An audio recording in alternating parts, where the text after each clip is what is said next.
Hello, and welcome back to Therapist Plays. No, I'm not a human.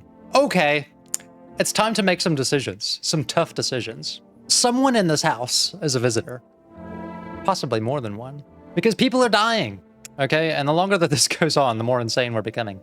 So we're going to investigate them. However, just before we do so, I got a question, you all, for us to explore, which is, what do you do to help a person like our protagonist here? Like, the situation that he is in it's miserable, okay? It's terrible.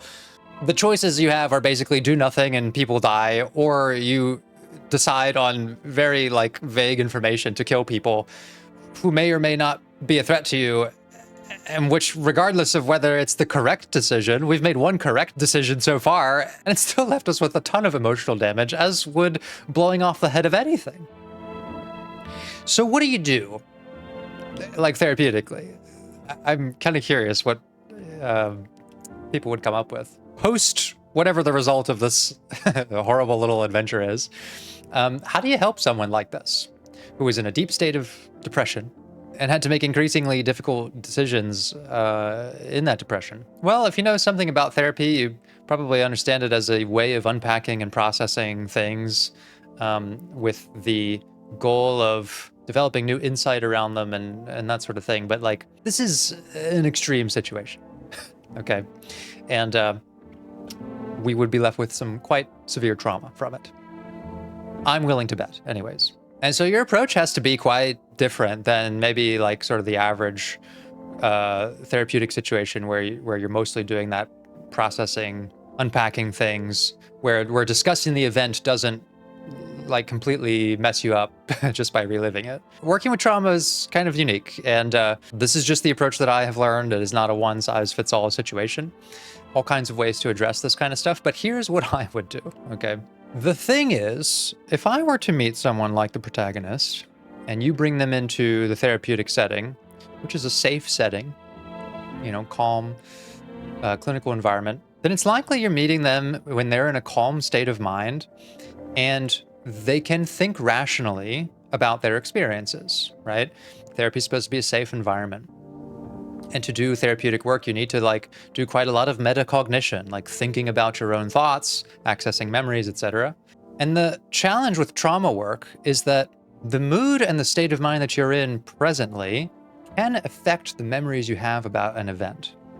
And so if we're sitting there and we're calm and we're rational, and we have more of a dynamic view of ourselves in the situation post-traumatic event, then sometimes when you look back at the event and say, yeah, I was in this horrible nightmare situation where I was like killing people or I was going to be killed and I didn't know who was a human or not, what can happen from that if you just start trying to go through it and process it the typical way is that those memories can be edited with the present state of mind.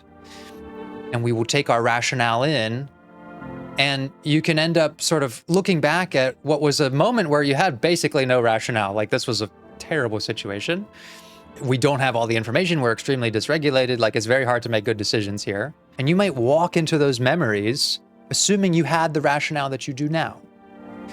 And this can be quite a disruptive process, actually, because now I'm looking back and saying, oh, I really should have known better. It was obvious that the cold, I thought they were a cold gal. Many of you let me know that they are a cold gentleman, so thank you. It was obvious that the cold gentleman was a visitor. Like, as I've demonstrated, we're in a pretty, disturbed state of mind right now with all of the depression and horrific imagery. It's very hard to sort out your feelings from like what's objectively a good decision. But later, in a calm and rational state of mind, you could sort of fall into this trap of assuming you should have known better back then, because now you have the hindsight, now you're in this rational state. And that could be very shameful. You can induce shame and guilt into a scenario where we were just doing our best with the information that we have.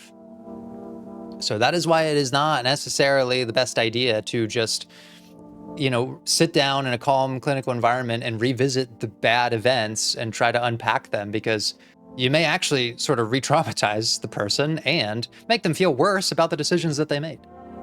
And this actually is a common story from people who have described to me why therapy hasn't worked for them is because they felt like, okay, well, yeah, I sat down with someone, a stranger, someone I barely just met, and we focused intensely on the worst thing that ever happened to me. And not only did I not get better from that process, but I actually ended up feeling worse. Now imagine that. Therapy that makes you feel worse.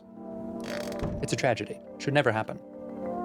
So that is not what I would do with this individual. Instead, I want to use this calm and rational state of mind that they are presently in the therapeutic setting as an advantage, not a detriment. And so the pursuit of insight would not necessarily be on, specifically, the bad things that happened and what the results were. It would be, how did you adapt to the situation?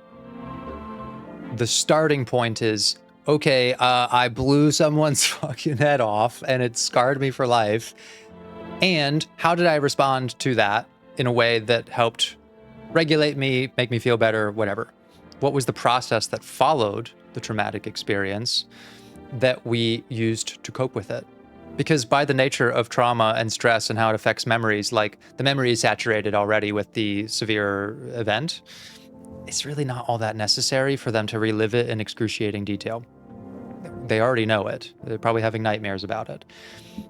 But there are many things lost in the recall, which are the points of adaptability. Like, how did we survive the trauma and how did we, change from it, hopefully in some positive direction? Like maybe, this raised our standard of humanity, or it helped us clarify what sympathizing with people is, or it showed me, the value of human connection or whatever. Like you're looking for the adaptive results of a traumatic experience, because those need to be reattached to a person.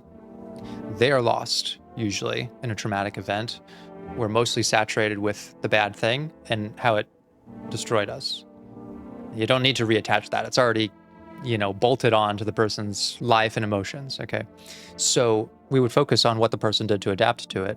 Now, what this is going to also result in over time, as you reattach those parts of the memory, is infusing some level of self-esteem and recognition of competence to a moment in their life where we feel out of control, incompetent, shameful, guilty, all the rest. And so maybe, as we go, I'll talk a little bit more about like the actual dialogue and techniques and stuff, but that's the general thread, okay?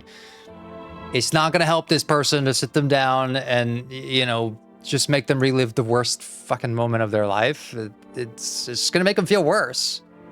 It's going to make them feel worse than having already lived through it, because now we're sort of reinforcing shameful ideas about how we should have known better because we're editing past memories with present rationale. That's not helpful. That's not helpful at all. So yeah, that would be how I start to help this person. Unfortunately, we're not there yet. We're nowhere near there yet, okay? We're still in the bad moment. And, well, the main thing that I learned from the last episode as the protagonist, as I think about the severity of the consequences of my action, is that there's one thing that I can do, which so far I've not seen have any consequences. I learned that it takes energy to test someone, and then I have a choice of whether I can brandish my firearm. But if I don't go through with blasting away, nothing happens. Nothing happens. The human visitor, they just go about, the rest of their day, and they don't attack me. There's no immediate consequence. That is a gem of insight to glean from my last stressful encounter with the cold gentleman. And I'm going to use it. I am going to use it to its full advantage. Because right now I don't have many friends in this situation, and I don't have very many resources, but that is the one thing that I can use. So you know what? I'm just going to fucking go for it. I'm just going to go up to everyone, and I'm just going to see what happens. And I'm going to start with this intimate little pair of gentlemen here. I'm listening, human. Speak! Let's gather some intel. Are you a member of some faith? Yes, human. But my faith is nothing like the lowly religions you know. I worship the Holy Sun itself. She protects and she loves us. But the imbeciles and sheeple only see it as a threat. They think it'll incinerate us all. Bullshit. Its righteous anger is directed solely at the seeds of evil, heretics. For they are the true sinners. May those who dissent never find themselves beneath its scorching rays of salvation. Okay, so this is a man with conviction. I don't know if that's a sign of a visitor or not, but if he's trying to convince me that he's a human and he's using his extremist view on faith as a way to convince me that that's a very human thing to do, well, we're gonna find out when you're staring down the barrel of a fucking shotgun, aren't we? They seek out the flames and are surprised when they find themselves burned. Tell me about these heretics. You heard right, human. FEMA and damned heretics. Oh. Okay, wait a second. What does he think about FEMA? They interfere in processes that are beyond our control, the control of regular people. They stick their noses where they don't belong. Well, he's kind of speaking sense, actually. May the sun incinerate the beamless assholes who threw my mother into that puddle. Okay. I love how much the conversations with these characters stop just sort of like making a full coherent story. Like, it's not a natural end to a conversation, and that's kind of off-putting in a brilliant way. All right, now for the real test. What do you want to check? Well, we've taken a look at teeth and hands. Look at those eyes. Man who loves the sun so much, he's probably snuck a peek or two at it. Look into my dark eyes. I use them to absorb all the benefits of the righteous beams, transforming them into energy. I get all of my energy through my eyes.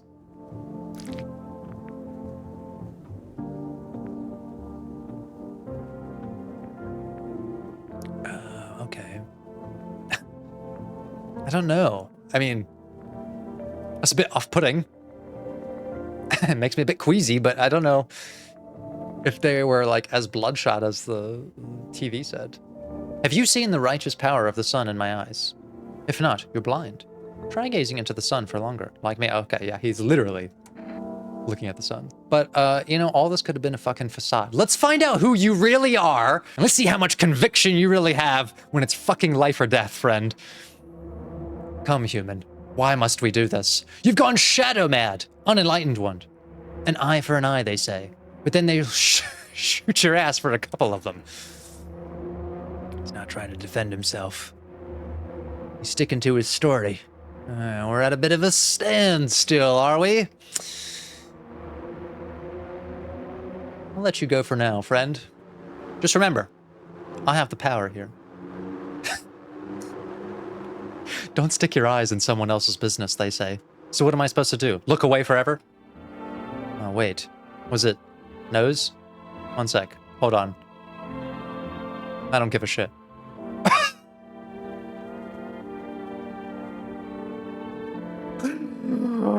What? Okay, maybe I didn't learn as much from that little exercise as I thought. What about this guy? What if I point a gun in your face? If only I could get out of this place. Why didn't you leave earlier? I told you, there was always something in the way, one thing after another. Besides, I thought now was the perfect time to travel. Finally get some sun on my skin. If I had known things would turn out like this, I'd have gone sooner. Seen the world while I still could. Now I'll only ever see it in pictures. All those countries, gone to hell. Okay. Yeah, look, it doesn't matter what you tell me anymore, okay? The only way I can determine whether you're human or not is how scared you get when I pull out the shotty. You think I'm infected? I don't know, friend. I bet your eyes are probably fine with those shades that you've got on. Let's check those teeth. You mean teeth can show if I caught the virus? Well, if it helps. Oof. This is not a good sign, friend. I don't like your chances. Straight, huh? Dentists back home don't charge much. So as the individual helping our protagonist here, this would be one of the moments where the decision that we made really right or wrong, is likely to leave some scars. And so what is probably lost in this moment is really, even if it's just a crumb of competence and trust in our own intuition, to use the limited information that we have to save the most amount of people, including ourselves. We are in a mode of natural self-preservation, in a sense of utilitarianism. The most good for the most amount of people that we can manage. We were never assigned by any sort of divine right permission to make decisions of life or death. It's not something that we asked for, weren't trained for. Who is, really? It's just the situation that we're in, goddammit. What is it? What's wrong? You know what, friend? I don't like the stink face that you're making. See, the other guy, he was fine being confronted with his own mortality. Now, that's a person who's found himself in life, found something to live for, meaningful. Can a visitor do that? I don't know. So far, all I know about you is that you're displeased with your vacation. Maybe you just couldn't come up with a convincing enough human argument. In this case, it wasn't enough.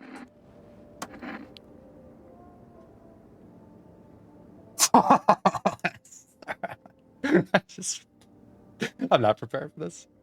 Damn. I never did. No! Oh my god!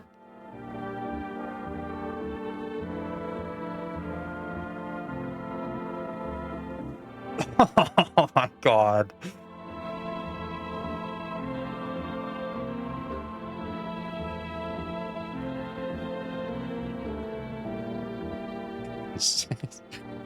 This man has no comment on what just took place in front of him.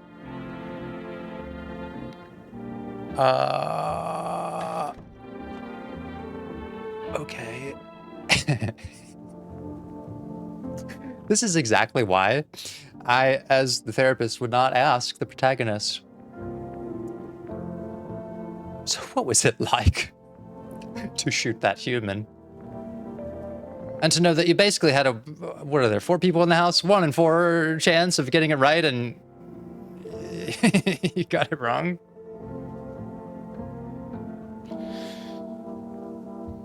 Because that is the moment where the fear of incompetence, the fear of, am I losing my humanity? Am I a good judge of character? Do my own morals and values matter at all when I'm put in a crisis, or do I become, inhuman? Am I doing anything of value at all in this situation, or am I actually causing harm in it?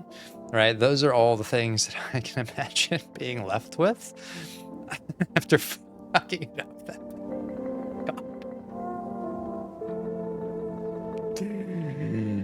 Oh.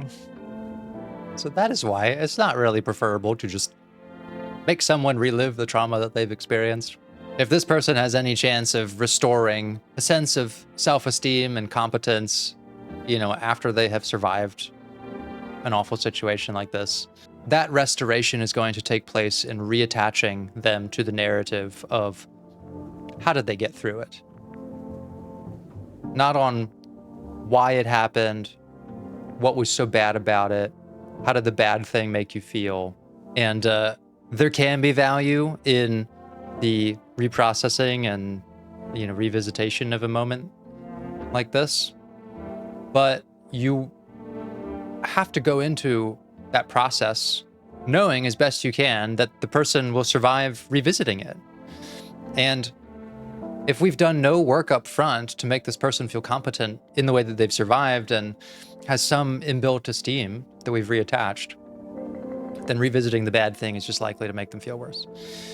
So the problem with a lot of therapy is not that it, focuses on reliving and revisiting trauma. It's that you have to do the work up front to make sure that the person is stable enough emotionally and physiologically to endure that process if it's something even necessary to do. In my experience, focusing on the moments of adaptability and how reattaching those kind of completes the storyline in a way, but ultimately helps to encourage the person that, you really didn't have all that much rationale in a situation like this. Like, we checked his teeth. They were white. The only point of evidence that we can actually rely on, because we're skeptical of FEMA, we're skeptical of, the news broadcast, is that we checked the cashier. She had pearly whites. She was a visitor. It stands to reason, right, rationally, that this guy would be too. But he wasn't. And now we're even more confused. Even more in doubt of our qualifications to make these decisions. And so I could easily see us being left with that narrative, I should have known better. I should have known better. I knew not to trust that news organization. But we didn't know that here. We learn that after the fact, when we have done some of our own recollection. Nothing is ever going to remove a traumatic event from someone's memory. That's not the goal. It's not to convince them that it was okay either. This process that I'm describing is about reattaching the aspects that are left behind, really, when we saturate ourselves on the moral and practical failings of how we behaved inside the crisis. And one of the things that we're going to do to adapt to this situation in a moment of confusion and isolation is we're going to reach out to our friend, okay? This is one of the things that usually gets left behind in the trauma narrative, is a lot of times people's first reaction is to reach out and connect. When I ask someone, what was the first thing that you did after, this horrible thing? So many times the answer is, well, I called my mom, I called my friend, I tried to, get in touch with someone who could help me or just listen to me or something. That's a powerful human thing. In a moment where we're feeling very much not like a human ourselves because we just fucking blew one away because they took good care of their hygiene. It's a very human thing to reach out to someone when you're feeling lost, and that is the first thing that we're going to do. I gotta call the neighbor. He has been so far a very stable figure in this whole nightmare, and I could really use his encouragement right now.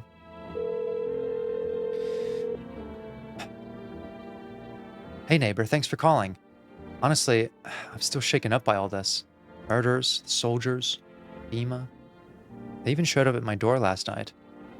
Asked about the people staying here, scribbled something on a tablet, and then one of them took someone out of my house. Yeah, where did they take them? Hell if I know. They said it was for tests. I thought all these soldiers and government officials would fix things. Should have known better than to think they'd help us or get us to a safe place. What is FEMA? I don't know. Nobody really knows much about them. They came out of nowhere, acting like they've got everything under control. But how do they even spot the signs when they're all just normal human traits? Fucking neighbor, man. He is on top of things. So again, first line of questioning would be, what was the first thing that you did after that trauma happened? I reached out for connection. I reached out to the neighbor, someone I knew I could trust. I accessed, what felt like a helpful resource to me. Then I would ask, how did that change things for you? Well, I felt somewhat more calm because he said that he didn't trust FEMA, and I was feeling that too. This allowed me to feel a little less paranoid because, I'm doubting what I'm seeing. I was wondering if I had an understanding of anything because I just made this awful, horrible mistake of shooting someone that I shouldn't have. And I was doubting myself of whether I overlooked something or whatever. And reaching out to the neighbor and learning that he is just as lost gave me a sense of comfort. It is very small, but those instincts and the way that they impacted us moments after the trauma to bring us down even just one tiny, minuscule level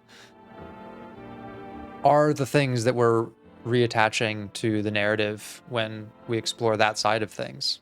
And this is kind of a hard adjustment for what you might imagine the therapeutic dialogue to be about, which is unpacking problems. But unpacking people's resiliency is unpacking their problems. to describe what was done that was helpful, by its nature, has to acknowledge that something bad happened. So you're not overlooking anything, right? There's a lot of people who would say like, oh, aren't you just ignoring the problem? No, not at all. This moment, this event, like to describe, I reached out to the neighbor, I, was able to relate, is only a sequence that makes sense in the aftermath of the traumatic thing. So you're just not forcing the person to relive it because they already fucking know it happened. Like you're not doing anything additive to make them like relive the moment that they blasted someone's head off. But you are adding something usually that's left behind when you help them recognize what they did that was helpful. So you're not ignoring problems at all. In fact, you're balancing the problem narrative with the survival traits. Which again, it's not gonna make like the worst thing that happened to them go away. But if this person is ever gonna feel okay or close to it in their life, they need to feel like they weren't a complete failure in this moment. And we're not. We're not the only person who is as confused in this situation. I could see us coming away from this feeling that way. But what we're seeing right now is that we aren't. We weren't. Feels like they're not telling us the whole truth. Good thing they didn't take your daughter. And even that would be a moment, like if I could help the client unpack what you said to the neighbor, think about how important that would be. In this moment where we're feeling like we're losing our own humanity, if you can get someone to describe, well, what did you ask him? I asked him, how he was doing, and I said, it's a good thing that they didn't take your daughter. Sometimes we don't remember those things, and that's like a very human, concerned question to ask. The fact that we can ask it a moment after what feels like a very unempathetic decision to blast someone away, it challenges whatever idea we might have been left with that, like, yeah, that was the moment all of my humanity went away, when I made the wrong choice and, became a murderer. So even the fact that we said this would be super important to reattach. No way in hell I'm ever letting that happen over my dead body. If those bastards so much as lay a finger on her, tear them apart. You're goddamn right. Okay, take care, neighbor. Thanks. Never thought we'd end up living through interesting times. The sun, visitors, and now FEMA. So many questions, and not a single damn answer. Neighbor, I need to ask something of you. If something happens to me, promise you'll look after my daughter. In the progression of the conversation, I would work as hard as I could to reattach, if it was lost, this moment as well, where we found it within ourselves to make a commitment to someone that had trust in us. He trusts us, even in a world where it's very hard to find trust in other people. I mean, he doesn't know if we've caught the visitor virus. Now that we know it's not something that like it distinguishes a class of people from another. Like, you could be a human and become a visitor. He doesn't know that we're not, and he still trusts us. We may not perceive ourselves as having very, very many trustworthy traits at this point, but here we have someone that still has them for us. Promise. Thank you, neighbor. I knew I could count on you. All right, I gotta go. Stay strong. Probably the most important conversation that we will ever have, because if nothing else, this was like a minor point of stabilization after something horrific. If nothing else, this probably brought us from a 10 level of distress down to like a 9 or an 8. Like, we're still pretty rocked by what happened, I imagine. Like I was saying in the last episode, it's going to take a long time for even just our body to regulate after this. And that also makes it harder to remember these kinds of things because we were so dysregulated. But it would be hard to argue with the fact that this was helpful. And encoded in that conversation were some demonstrations of our humanity, trustworthiness, and an enduring capacity to care, which is an ever-increasing rarity in this world. Let's call the psychics.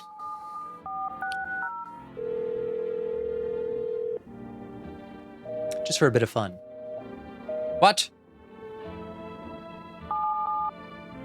that not work?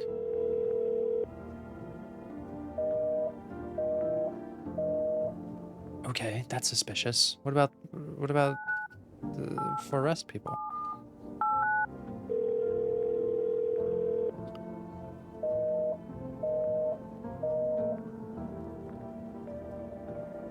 What is going on here?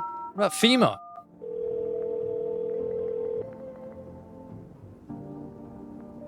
Okay, so I can't call anyone else, but I can call FEMA. That is fucking sus. Hello, this is the Federal Emergency Management Agency, Medical Division.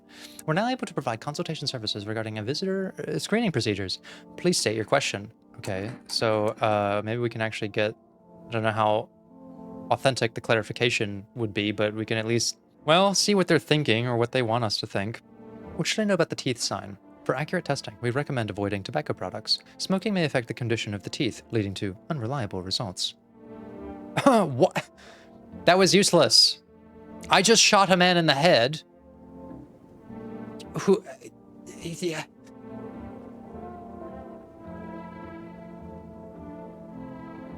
His teeth was fine. There wasn't anything fucking wrong with his teeth. What should I know about the nail sign? To ensure a proper reading of your visitor status, please refrain from washing your hands before examination. Water may remove surface residue, which could lead to errors and or false results. This is bullshit, dude. What about the eyes? For accurate screening, please avoid coffee. There's no way. Or caffeine-containing beverages. Caffeine is a known cause of both insomnia and nervousness, and can also lead to bloodshot or reddened eyes. Dude, fuck FEMA. Why the fuck can't I call anyone else? Is that FEMA? Are they blocking my fucking line? Bro, what the fuck? Okay. Now I'm upset again. Okay, who is even here?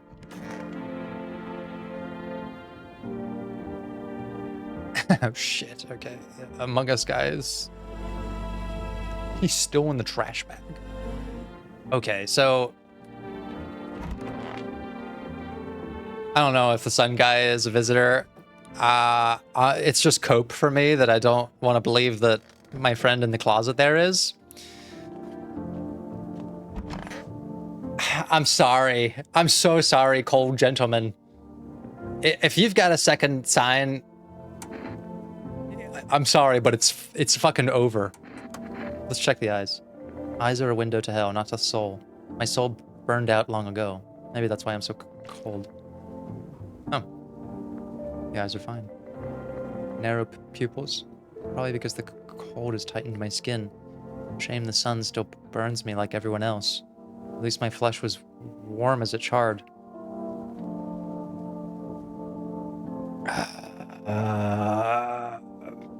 I don't know. I don't know if I can withstand, as my character, a second decision in one day. Fuck it, let's take a gamble.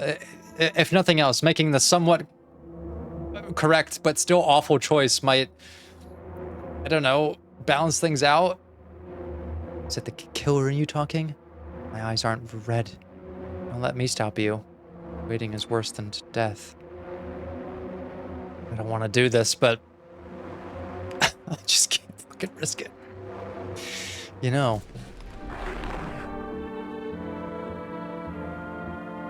Fuck. They were a visitor. They were a fucking visitor. I still don't... I don't want to fucking blow anyone away. God damn it, that doesn't make me feel any better at all. There is no winning condition in this game, is there? There is no win condition. What a fucked up premise for a game. That winning basically has the floor of still feeling terrible about what you had to do to succeed. Maybe that's an allegory for like war or something. I don't know. The fact that, yeah, you may succeed at something, it still carries with it all kinds of horror along the way. And, well, it's very hard to justify a sort of net good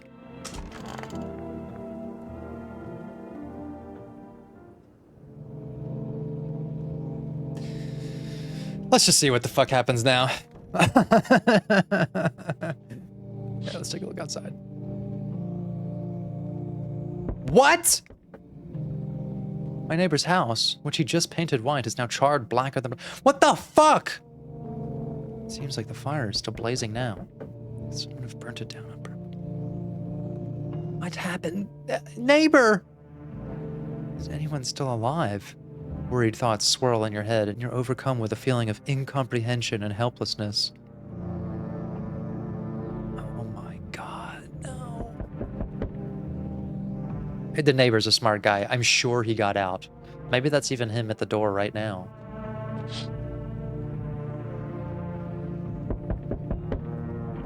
The creepy man is standing on the street smiling. He's holding someone's decapitated head in a helmet. Oh, thank God it's not the neighbor. Thank God some other poor soul. This game is so fucked up. The way that it sort of bends your mind into being relieved to find that only the second most horrible thing that happened did. It's the head of a soldier, his face frozen in a terrified grimace. You're not sure what scared him more, the pale visitor or his own impending death. Okay. One of the things I've learned is that visitors don't survive shotgun shells. So maybe I should just let friend in. See what happens. The entire squad of soldiers that arrived just yesterday is dead. Looks like there was a massacre out there. Bodies are scattered across the whole street. One of them is missing its head. Did that pale, creepy Yes, I think that is the indication.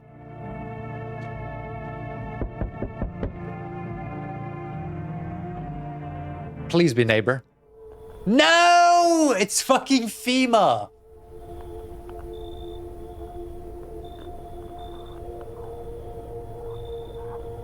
Good evening. I'm from FEMA. We're making house calls around your neighborhood, checking in with the residents. Yeah, why should I trust you?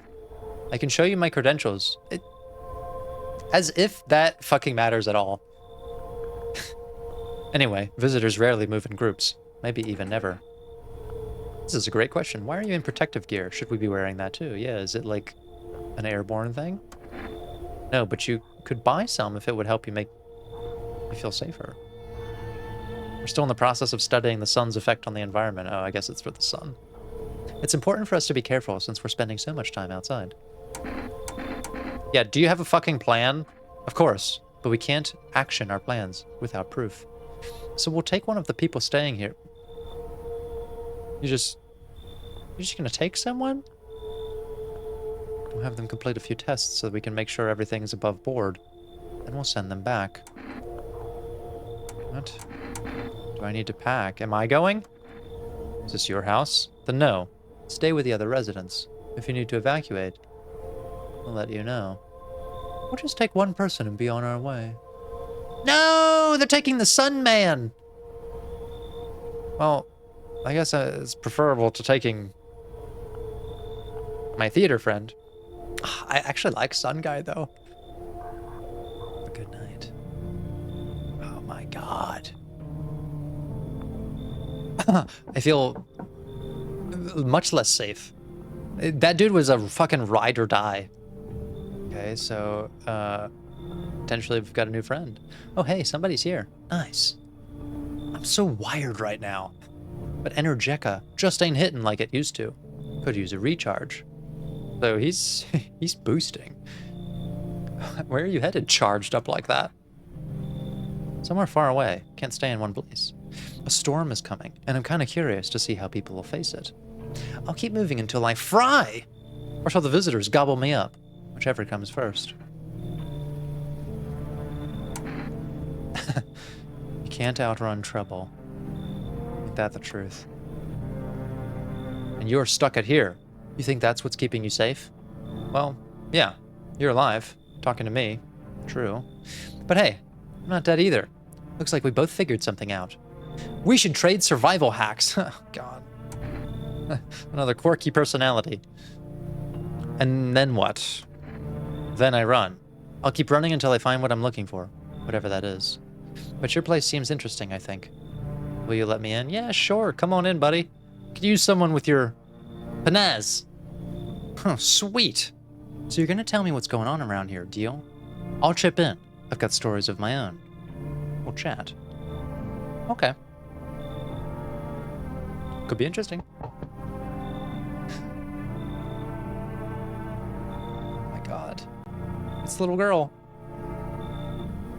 God. Hi. Let me in. What happened? They... No. No. Fucking neighbor. They fucking killed neighbor! Who? Visitors came to the house. They were sitting with us. Daddy was talking to them about something. They killed him.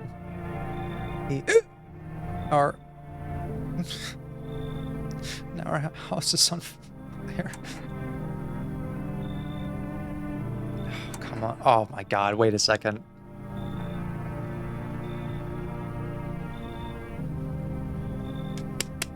Okay. She's coming in. But if she gets killed by a visitor here, I'll never forgive myself. Of course I'll help you. I'm scared. Okay, this is having me think twice about letting everyone in.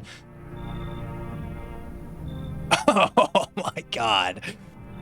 No way. This is testing me. Thing is, she looks scary, but she does have a cat. Which could be good or bad. Hi. You open or not? Do you know the bald man? Well, probably not. What do you want? Crate of beer, drawer, ham leg, don't know, give whatever. You open yes or no? They tell me come here, so I came. Who are you? Dance, ballet. You can tell?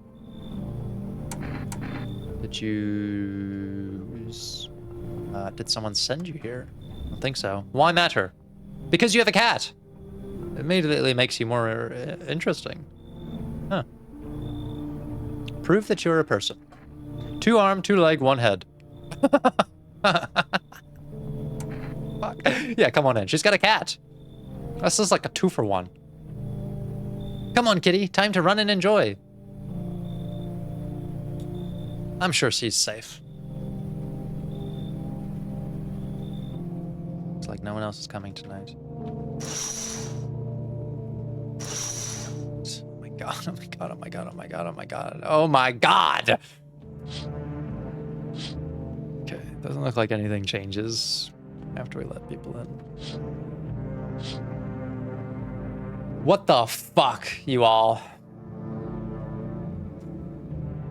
Oh my god, this next day is gonna be horrific. This is putting me in such a complex psychological bind. My fucking neighbor is dead. He is like one of the only things that was making me feel safe here. And now I'm responsible, as I promised I would be, for taking care of his kid. Suddenly the stakes of who is a visitor and who is not have become a lot higher because, you know, I could reason on behalf of my character that we care about life, our own life. I don't think that we want to die. But in a sense, it's easier to do the equation of if I mess this up, it's only my life at stake. Well, now it's my life and a kid's. There's just no way. There's no way. There's no way this ends well.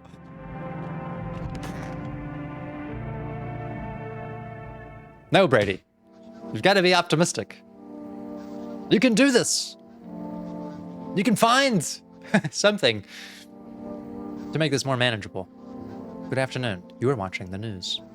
Due to a sharp increase in suspected visitor sightings, FEMA has announced as enacting new protection measures. Effective immediately, a quarantine will be enforced across all major population areas.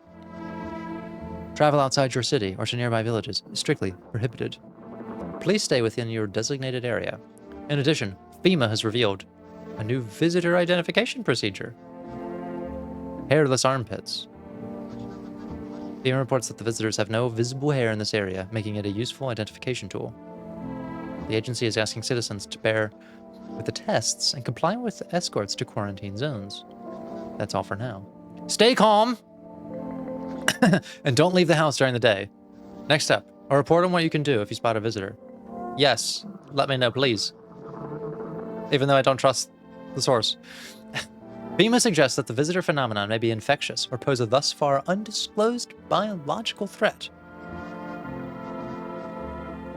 For this reason, it's critical to report any potential visitors and isolate them immediately.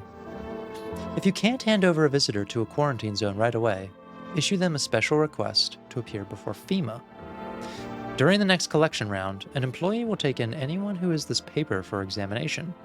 That is all for now. Okay, so I guess we're just fucking offering people up to FEMA now.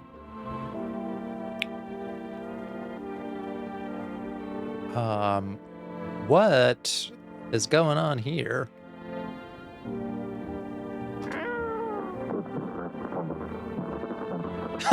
What? Meow. Is this good? Is this okay? Can I have this? Can I please have this? Can this just be the one thing that's okay right now? Pet the cat. You reach out and pet the cat. And it loved it. Well, I think the floating hearts let me know that it did like it. Can I pick up the cat?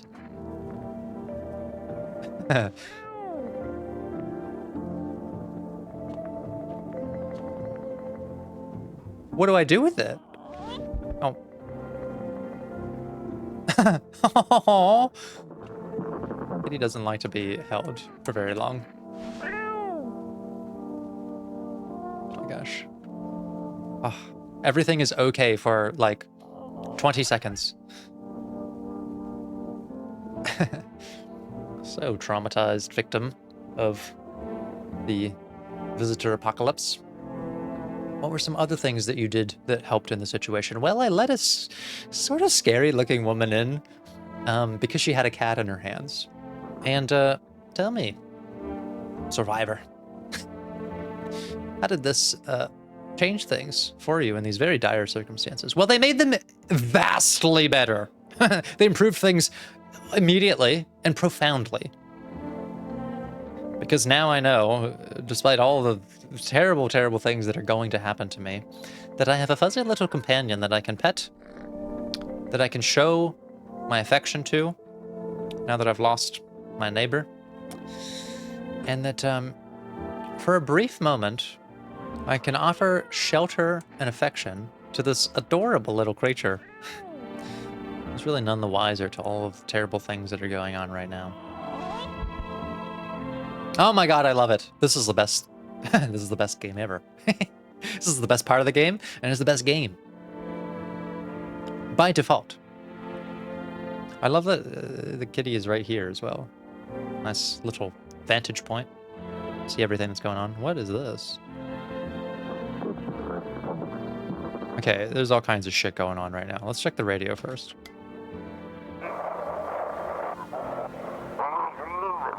Feeling lonely, yes. Anxious, yes. Got no one to talk to? Well, sort of. I have a cat. Then the phone roulette is just what you need. Call us now on 891-533, and we'll connect you with the perfect conversation partner.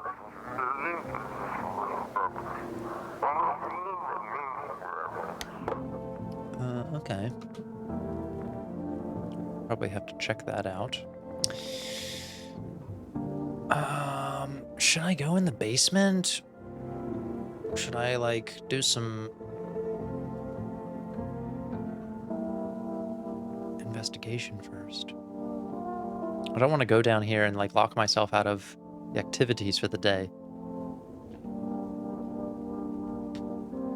This is torture, these little calendar events. So fucked up what they're putting out on these things. Okay, first, let's just take a look at our surroundings. We've got our wired up man squatting in the corner over there. He's fine. He's doing fine. We've got the cat lady. She's there. She's got a solid little lean going on. Seems to be doing all right. Got the neighbor's daughter alone in the kitchen, looking scared. And we've got our theater friend there in the closet. I don't believe anyone is in here. Okay. Just to double check here, what happens if I don't trust anything right now.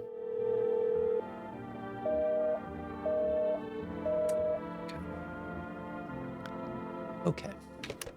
Okay. Okay. Okay, it's Children's Day. And I say, not all of the visitors can stay. Some of them are going to have to pay. Who, mind you, I'm sure will find a clue or two. Our trusty friend, Mr. Shotgun. I'm losing my fucking mind playing this. I really am. Oh. Okay. All we can do is gather more information. Okay, girly. You brought me a cat. Have you also brought me trouble? Kitty is here. What more do you need? I guess nothing else, to be quite honest. You know, the one thing that helped me so far was calling my neighbor. And that resource is exhausted. So the cat's basically all I've got left. Why are you here? What a dumb question. Stupid. Loser. You opened the door. Ask yourself what for. What am I for? It's all the same to me. Place is place. Said go here, so went here. I don't want any nothing. Not you. What matters is you keep place comfy for Kitty. The rest, who care? Well, I don't really disagree. Let's give her a test, though. You test me. Ha! Yes, be sure of something. I mean, we can see the teeth. They look pristine, potentially. Hiding the hands. I mean, we could go for the new feature there. But something about keeping her hands down. I'm gonna check her hands. So what? I dance. Why interrupt to look at dancy hands? There are a lot of scratches. Probably from holding the kitty a little longer than Kitty prefers. Kitty. He insists Kitty is alive. Lucky Kitty. It makes large pain in hand. And ass. What? Okay, let's get some real information here. You want the red blood? Me too. None for poor me. Yet. Okay, she's a bit odd. But I feel like it's a bit of misdirection. The cashier was a bit aloof. The cold individual, yeah, pretty suspicious. But she kind of just reminds me of the sun guy, who we don't know if he's a human or not. I'm going to hear her out. You've done a good thing for me, miss. You brought me a cat. Up, down, up, down. Why you do this? Can't decide? Looks stupid from here. God damn it, I feel like an idiot in front of her, though. Okay, what about this guy? Well, that's it. Run out of steam. So what are those stories you're talking about? Yeah, let's do a little bit of a chin wag here. Yeah, those. How about we trade tales? Want to share something first? Not with you. It's interesting. Like, we seem to, like, prefer certain people, in a sense. We're curious about certain people, like we were with the sun guy. But neither of these options really have much intrigue. Kind of similar with the Among Us guy. You get to the point. Right. Anyway, so I'm minding my own, slurping on my trusty Energeca. Man, I love that stuff. You've got no idea. It's just mind-blowing. The aftertaste sticks around all day. Too bad they don't sell it everywhere. So, oh yeah, where was I? This guy so far is the only one who sort of bounces around mid-conversation. So I'm sitting there, right? Place is half empty. Music blasting in my ears. And then I hear someone yelling, loud enough to get through my headphones.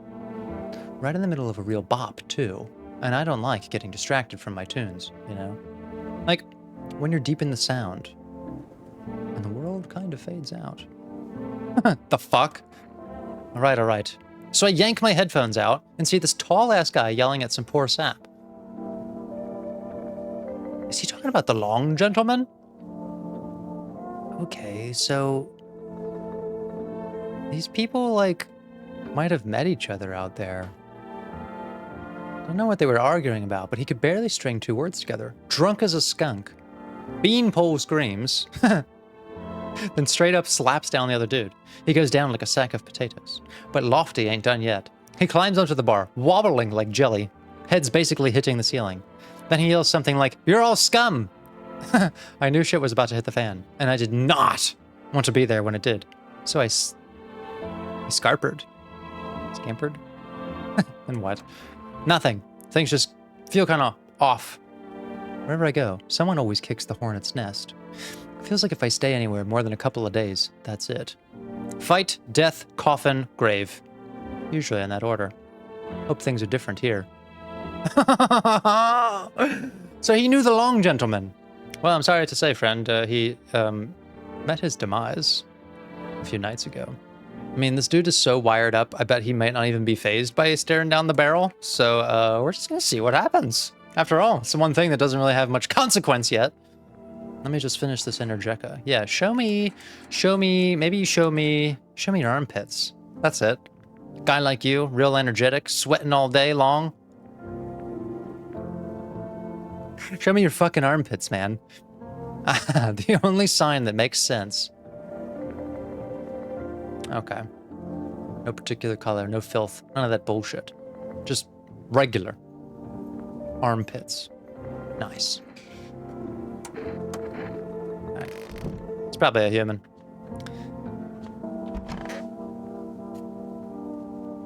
I've been avoiding this one. Here's the thing, friend. I don't want to believe that you're a visitor, but I don't have any evidence yet that you're not. I think we have to check him. 1, 2, 3, 4. Maybe I'll just burn it all. Just kidding. Okay, theater sucks, but what about your friends? All right, I never finished that story. Sorry, I jump around a lot. It's hard to focus on one thing. Anyway, my friends were all actors, producers, sound guys, lighting techs, that kind of crowd. We used to get wasted from day one. I even rented small stages for my birthdays. 100 people would show up. And it was amazing. Imagine 100 people coming just to celebrate you. Man, those were the days. Well, I don't think that we have ever experienced anything like that. I think that's a very hard thing to relate to for us, considering how isolated we seem. In fact, I don't even know if this really sounds all that appealing. I don't think we like crowds or large amounts of people very much. We are just not the extroverted type, I think. But the theater world's toxic as hell. Everyone's out to undercut everyone else. No money, too much stress. Over time, this party stopped. And I realized that most of the people who came to my birthdays weren't really friends. They were just there. Ooh, so he's lonely too. Thing is, we've always been alone. And this is a man who feels that he was a part of something, and his reality was shattered to bits. They used me when it suited them, or talked shit about me behind my back. But hey, don't get me wrong. I sat down, made a list, figured out who to kick to the curb. And then what? I hate how much these stories just stop in the middle. Okay, friend, I gotta test you. I'm sorry, but it's gotta be done. No problem, friend. What do you want to say? He's so nice. Okay. I'm suspicious of teeth. We've not found much success here so far. One person was a visitor. I looked at my own teeth. I'm probably not a visitor. And I blasted a guy away whose teeth were perfectly fine. Hands. We did get a confirmed kill based on hands. The cold gentleman. Eyes, we've not had much luck. Armpits. I mean, the armpits kind of make sense, like... Because this, you could just be, yeah, you could have insomnia, you could have been staying up, whatever. This, hit or miss, depends on hygiene. This, they're all out in the fucking dystopian world. Climbing over, you know, dead bodies and through fields and whatever. I feel like the armpits is, like, what explanation would you have? Natural explanation for, yeah, I shaved my armpits. All right, friend, show me your armpits, or there's a double barrel for you. Don't freak out, all right?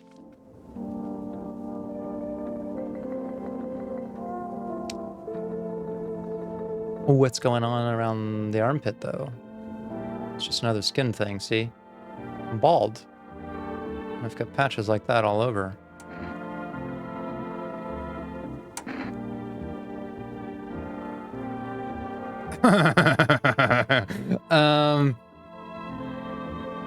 This guy's so friendly, I don't think that it's gonna faze him.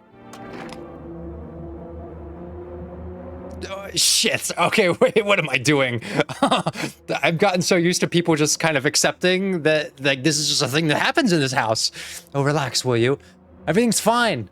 Don't wave that gun at me. I don't know.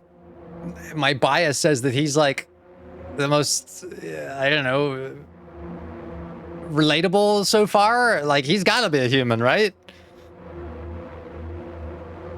But maybe that's exactly what makes him a visitor. The thing is I really don't want to be wrong about him, though.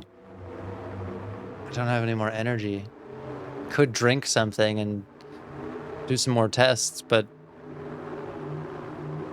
No, I don't even know. No one could be a visitor. Well, what can I say? You're dangerous, friend. You get to decide who lives and who dies. That's fucked.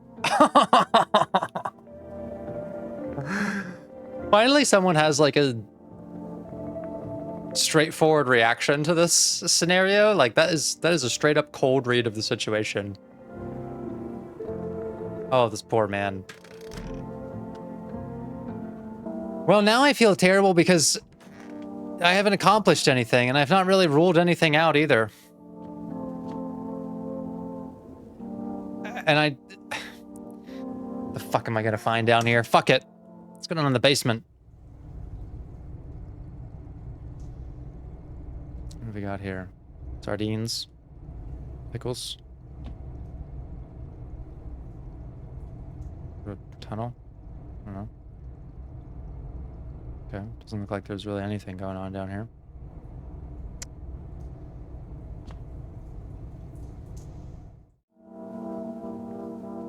Ah, fuck. Okay, I gotta talk to the kid. I want my mommy. Yeah. I'm sorry, kid, but you are gonna have to tell me what happened. This kind of question makes sense here, but like I was saying, this is not the question to ask in therapy. You know, beyond a certain baseline of context, it's really not important for the clinician to know exactly what happened. Those are not the pieces, the material that you are working with to help someone reconstruct a sense of self, is like what bad things happened to them. Now, it is an instinct by nature of being a therapist to be curious about people and what happens to them and how it shapes them.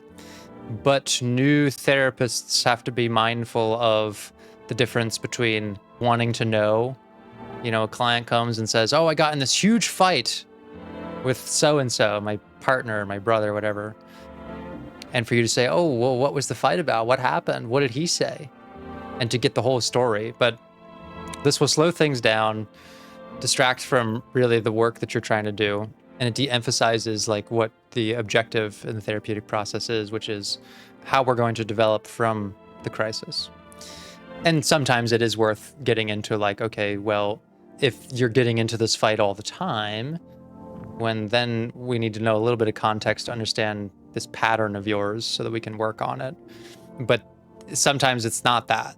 Sometimes it can be confusing as a clinician. I remember this was hard for me at the beginning, and sometimes still is, to know the difference of like, am I going for information gathering, or is this my own sort of nosiness about like, I don't know, I'm just interested. And it's okay to just be interested, you know, that's how you also build rapport with people, is to be interested.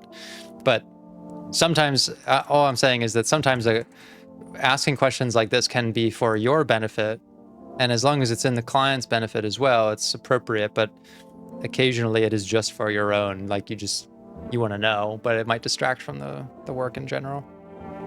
But this is not therapy. This is a therapy channel, but this is not therapy.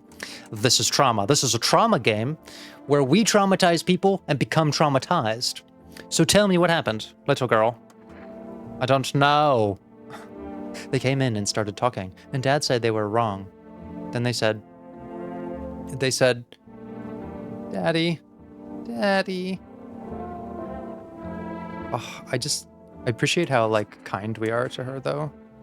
It's very stark contrast to some of the other people in the house.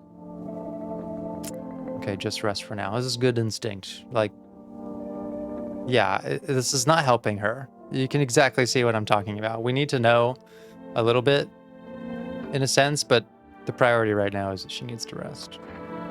The girl calls out for her father nonstop.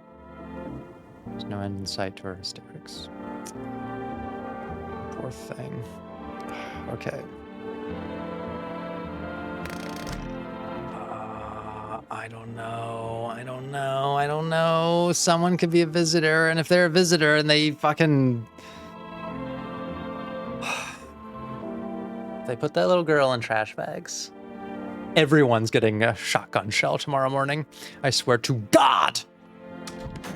It better not fucking happen. I'm just gonna take the risk.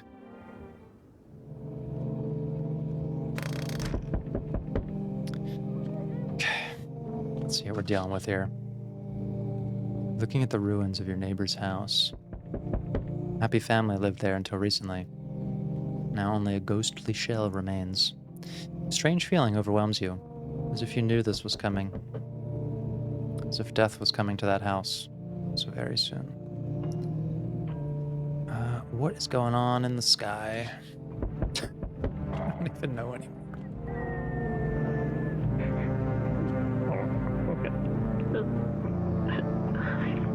What the hell?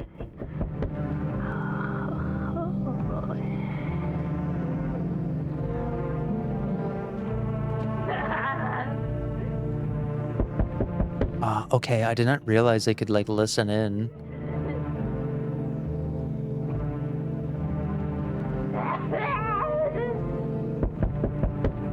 What the fuck?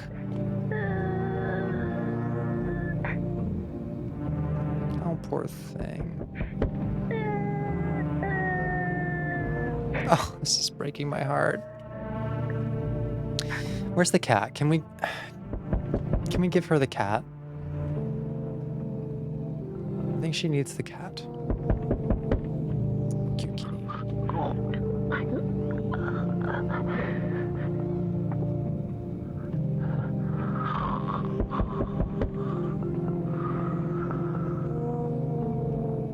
I don't know about that guy. He's making me feel like a piece of shit for pointing a gun at him. Which I should feel like that. Oh, great. Great. What do you want? Good evening. I'm with FEMA. Yeah, no shit. We're running a routine inspection in your neighborhood. Don't worry. It won't take long. my own cat here has been enjoying her time in the biscuit factory of my stomach. She is just going ham on my on my belly right now. When will you return the person that you took? Return? Ah, so our team's already been here. Oh, this isn't even the same fucking guy. After screening, there's a mandatory quarantine period. They'll be staying with us for a while. After that, they'll be sent back from the quarantine zone. Yeah, I'm not really interested in these tests. You misunderstand. This is not a choice. Oh shit, they're taking the cat lady. Honestly, I don't think she really wants to be here anyways, but, is she leaving the cat? One way or another, this is happening. The sooner you cooperate, the sooner it will all be over. If you're unable to immediately transfer a suspected visitor to a quarantine zone, issue them a mandatory appearance slip. Okay, we got a FEMA notice. This fucking guy. So you're still holed up here, I see. What did you think of that guy? The one in the suit? I don't know how I feel about him. The thing is he's a little bit like me. He's going through the world, uncertain, trying to figure out what's going on, and all he's got is a trusty little shot piece to keep him safe. And that's what I'm working with. Why feel it all? Everything's been decided for us. A blessing, wouldn't you say? Or do you want to fix it all by yourself? Can't do anything. No, I'm doing what I can. We're not succeeding always, but I do think the protagonist has a bit of resolve about what's going on by the nature of we haven't just given up yet. And what exactly can you do? Can you ward off death? Stop the floods, the fires, the decay? The only thing you can stop is a heartbeat. So, you alone? I'm not alone. Still scrambling to survive in this new world, are we? Why? Dogs rule the world now, and only dogs survive here. You understand what I mean, yes? Things will never go back to the way they were. Life changed, falling out of rhythm. Next time we meet, things will be interesting. I'll save a couple bullets for you, friend. Ah, wonderful, the cat's with you. Oh, thank fucking God she didn't take the cat. What to do with the one who brought it is for you to decide. Well, she's gone already, so.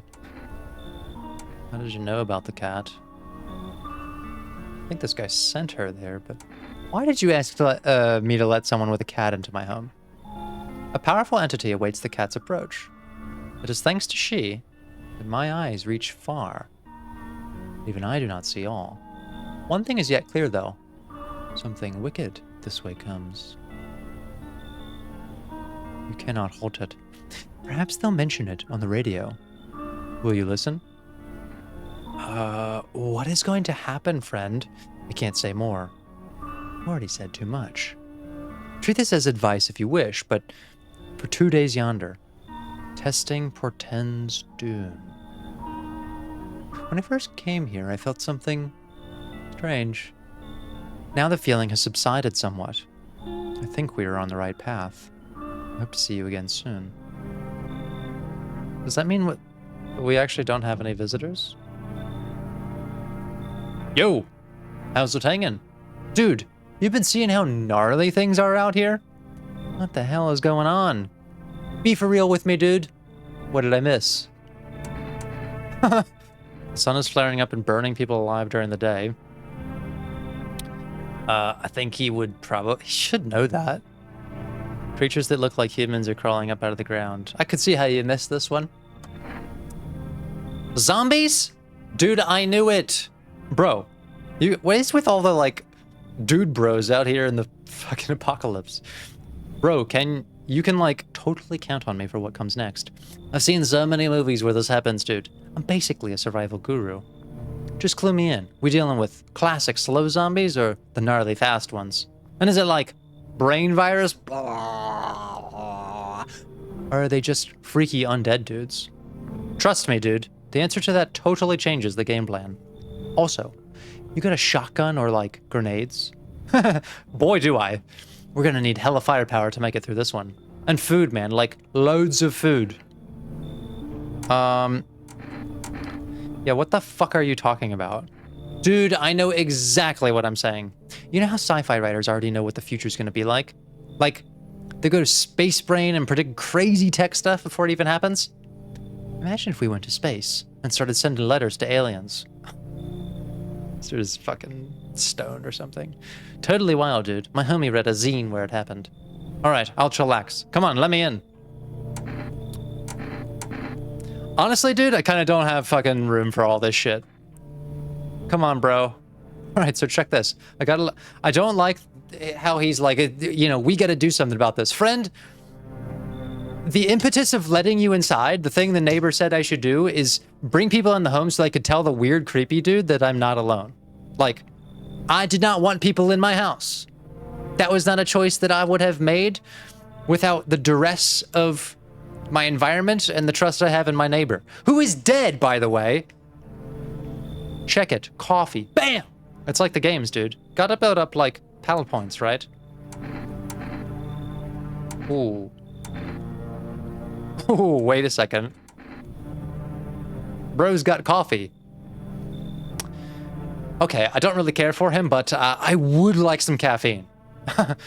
I mean, we gotta find any source of pleasure that we can in this world. Yo! Appreciate it, my man. Man, this might be the raddest thing that's happened to me, like, ever. They should totally make a God, this guy sucks. Why do I always have to have one guy who sucks? There's another one. Good evening. Any chance you've got room for one more? Don't really need much. How do I know you're not a visitor? To be honest, I'm still not sure who exactly those visitors are, what makes them different from us. That is a great question. That is a great fucking question, friend. Maybe I fit some of the signs. I don't know. Everything's been so strange lately. But I think I'm still the same person I've always been. Because I don't feel any urge to hurt anyone. It all feels a bit like the fairy tales we grew up with. The ones where evil spreads all over the world. People get scared, hide away, start trusting one another. If only a hero would appear to defeat our real evils, so everything could go back to how it was. I doubt I can be our savior, but in every story, good always wins in the end.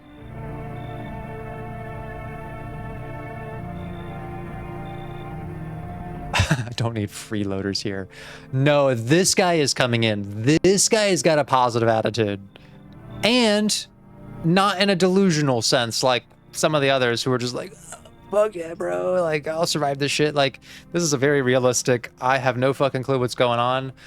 You know, I'm seeing a lot of our protagonist in this young gentleman, and I think we could use as much relatability as we can. Come on in. Everybody comes in. Everybody comes in. Everybody gets faced with the shot piece. Not everyone makes it out. Thank you so much. I won't forget this. It's good to know that kind people still exist, and not just in stories. I like that guy. Okay.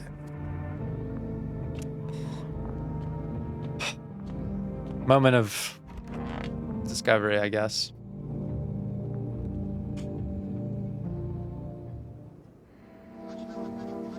Oh, I didn't get that notification. I don't know if anyone died. Emergency broadcast. Wildfires are now sweeping across forested regions. Experts believe abnormally high solar activity is to blame. While the full scale of the disaster remains unclear, fire crews from nearby cities have been deployed to contain the blaze. Despite the fires, visitors continue to terrorize the nation. FEMA has announced a new identifying sign to aid the public in their fight against the visitors. Aura film photography. Okay. Dark patches appearing on a captured image is a strong indicator that the subject may be a visitor. Stay calm and remain indoors during daylight hours. Next, a word from our sponsors.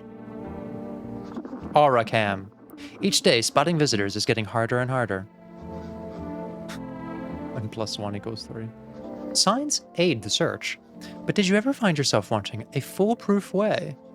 Introducing our new, revolutionary, aura-sensitive photographic film. It exposes the soul's energy, allowing you at home to discern a human from a hostile visitor. Take a photo, and if you see black patches, you found a visitor. Now, Science time. What? Energeca. The heat won't stop you. Feel the drive! With Energeca, you're alive.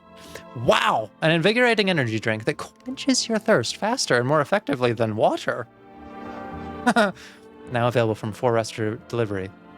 Okay. Okay. Guess we might have to get ourselves one of those aura cams. And, I like how our option is to talk to the cat. Pet the cat. Love the cat. Surround the cat with joy. Seems like it actually likes it. It's not as grumpy as you first thought. Looks like it's starting to get used to you. Oh, can I pick him up?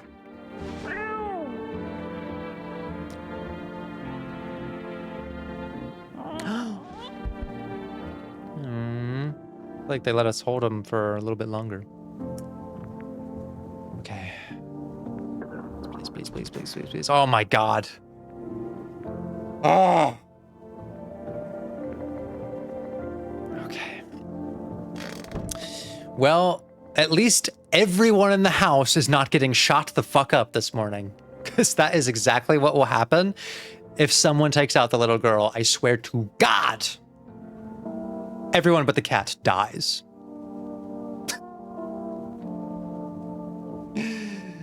Okay. I think this is where we're going to pause for now. Let's take a little peek here at who we've got. Got our optimistic friend there, looking a little green around the gills. Energeca man is getting wired on the floor over there. Theater guy is still on the floor, and this man, not really sure what to make of him. Okay. Cashier's day. Oh. Oh, now I'm sad about the cashier. Okay. All things considered, we've had 2 successful kills.